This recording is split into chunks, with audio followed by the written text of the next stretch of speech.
God said this about Job: "There is none like him, he is my greatest servant." Job was prosperous but stayed steadfast, as a moral man and as a God-fearing man. And then one day the Lord used Job as his elect in a test from Satan, and this would be the start of one of the greatest stories in the Bible. Job was prosperous, blessed, respected. He had wealth. He had influence. He had a family. But more than that, he had integrity. And then one day, heaven had a conversation. Satan stood before God and said, "Does Job fear you for nothing? Have you not put a hedge around him? Take away what he has, and he will surely curse you." And God allowed the test. Not because Job was weak, but because Job was strong. In a single day, messengers came running. "Your oxen are gone. Your donkeys have been taken. Fire has fallen from the sky. Your servants are dead." And then the worst message of all: "Your sons and daughters are gone. One after another. Loss after loss.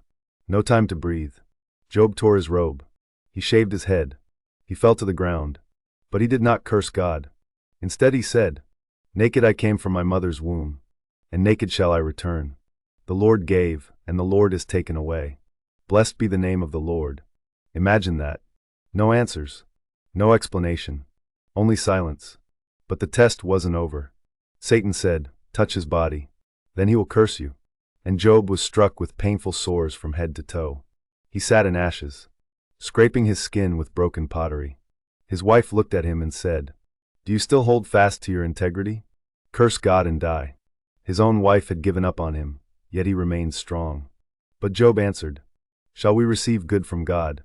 And shall we not receive trouble?" Still, he did not sin with his lips. 3 friends came to comfort him. At first, they sat in silence for 7 days. But then they began to speak. They assumed he must have sinned. They believed suffering only comes as punishment. They said things like, "You must have done something. God is just, so you must be guilty." And when you're already broken, accusation feels like another gut punch. Job cried out, "Why was I born? Why is this happening? God, where are you?" And here's the hard part. God did not answer. Chapter after chapter, in the book of Job, the suffering and the torment continued. Silence. No miracle. No explanation. No relief. Just endurance. Then finally, after 37 chapters of silence, God speaks.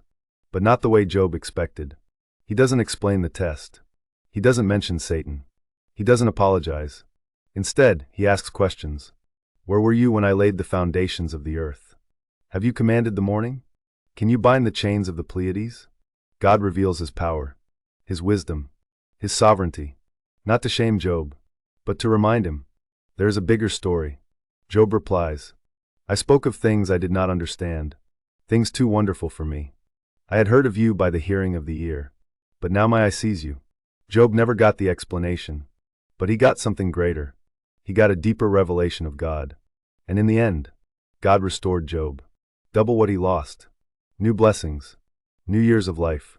But here's the truth most people miss. The blessing wasn't the reward. The relationship was.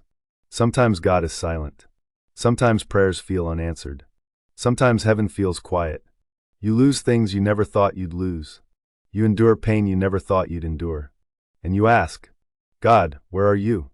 The story of Job teaches us something powerful. Silence does not mean absence.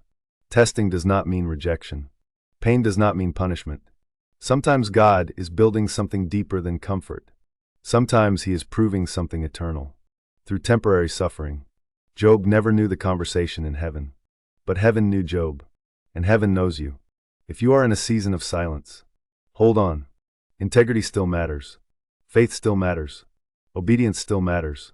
Because even when God seems quiet, he is still sovereign. He is still watching. He is still working. And the silence is never the end of the story. So if you're lost right now, continue to pray. God hears you. If you don't see change, just remember this story. Know he hears you, and there is always a purpose, and remain true to God and yourself.